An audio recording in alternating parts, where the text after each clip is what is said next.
All right, my beloved, let's hit on what my intuition's hitting on to talk about, right? So we talk about getting access to mind power, right? To make changes in your life. If you're involved in craft, you got initiated, you've got a sigil.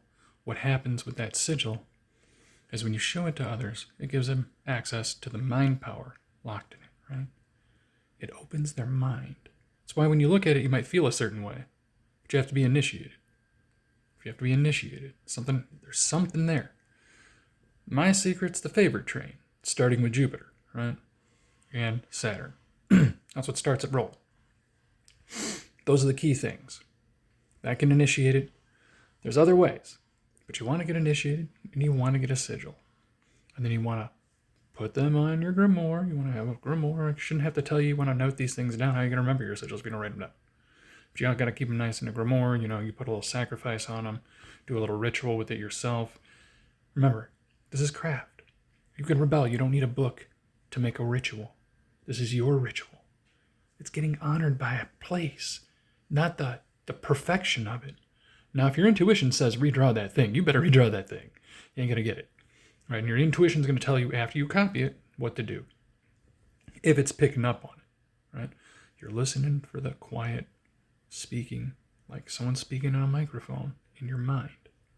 Separate from your own, you'll ask a question and like answer back, or you'll be dwelling over something, trying to decide, and you'll hear an echo in your mind. Could be your own voice. Typically it's your own voice tone, so it's not scary, right? So, and what I was trying to say is you're separating your own spectrums, right? Because your higher mind is still there, right? You're still getting all of you, but in order for you to get you into the reality, you need to figure out how to initiate all that ancient information that's imprinted on us from how this process of existence comes to be, right? We can get access to it. And what opens your mind is when you look at a sigil, it can make you feel a certain way. If it makes you feel a certain way, you might be getting access to the mind power that's locked up in it, right? So, just some thoughts. I have some other things that, like some details about this role in necromancy, right? It's a process, right? You follow the intuitive process. It slowly wells up and gives you opportunity at access, right?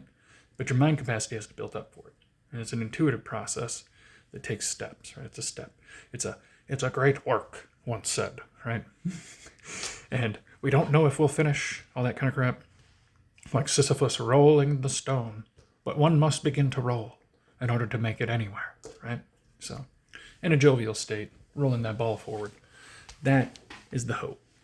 The eventuality of ourselves being initiated into something that benefits us, right? Benefits us by mind power.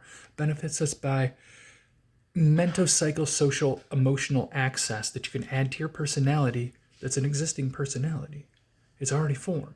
We're going to attach it to you, and you're going to live out those values, right? In some way, shape, or form.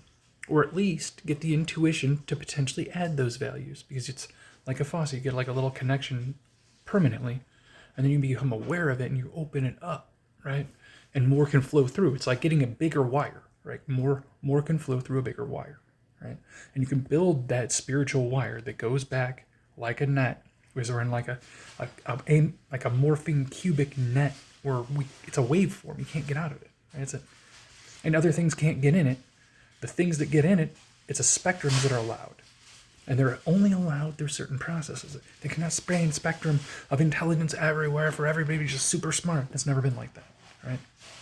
There's been stuff like that. People in ancient times had more mind, yes, because we don't require machines to do stuff for us. These days, we don't really need that. It was always meant for us to have a technological revolution where we quit being the computers that we once were and start letting a computer do it, right? Just some thoughts. Necromancer out. Later, beloved.